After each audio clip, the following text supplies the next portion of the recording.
యెహోవా మమ్మను మర్చిపోలేదు, ఆయన మమ్మను ఆశీర్వదించును. ఆయన ఇశ్రాయేలీయులను ఆశీర్వదించును, అహరోను వంశస్థులను ఆశీర్వదించును. అంతేకాదు, అంటే ఇది ఇశ్రాయేలీయుల వరకే. ఇశ్రాయేలీయులు మొట్టమొదటి దేవుడు ఏర్పరచుకున్న జనులు, వారిని గురించి రాయబడి ఉంది. నెక్స్ట్ 13వ వచనం చూస్తే అక్కడ రాయబడి ఉంది ఎవరి గురించి తెలుసా? ఎవరి గురించి తెలుసా? హల్లెలూయా. మన గురించి. మనం ఇశ్రాయేలీయులం కాదు, మనం అహరోను వంశస్థులమి కాదు, కానీ ఆత్మీయ ఇశ్రాయేలీయులమే మనము. ఏ ఇశ్రాయేలీయులంట? ఆత్మీయ ఇశ్రాయేలీయులమే.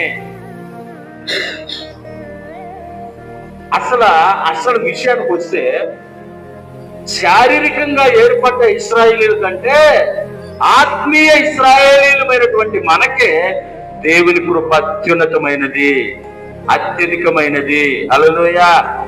దేవునికి మహిమ కలుగును గాక. ఎందుకంటే ఆ రోజు ఉన్నటువంటి శారీరక ఇశ్రాయేలీయుల కొరకు జంతువులు మాత్రమే బలవుతున్నాయి. వాళ్ళ పాపాలని గురి చేసుకోవడానికి, వాళ్ళని వాళ్ళు పరిశుద్ధపరచుకోవడానికి జంతువుల్ని బలించేవాళ్ళు. హల్లెలూయా.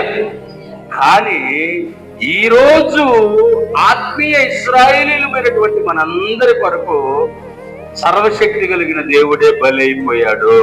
హల్లెలూయా. యేసుక్రీస్తు ప్రభులు వారు ఆయన సర్వాంగ బలిగా మన కొరకు ఆయన సిలువలో బలిగా అర్పించబడ్డాడు. కాబట్టి ఆ శరీర సంబంధమైన ఇశ్రాయేలీయుల కంటే కూడా ఆత్మీయ సంబంధమైన ఇశ్రాయేలుమైన మనకే కృప ఎక్కువ. హల్లెలూయా. దేవునికి మహిమ కలుగును గాక. ఎందుకంటే అక్కడ రాయబడింది ఏంది? యెహోవా మమ్మను మర్చిపోలేదు, మమ్మను ఆశీర్వదించును. ఆయన ఇశ్రాయేలీయుల్ని ఆశీర్వదించును, అహరోను వంశస్థుల్ని ఆశీర్వదించు. నెక్స్ట్ 13వ వచనంలో రాయబడిన మాట మనం చదివితే, పిన్నలనేమి పెద్దలనేమి తన యందు భయభక్తులు గల వారిని యెహోవా ఆశీర్వదించును.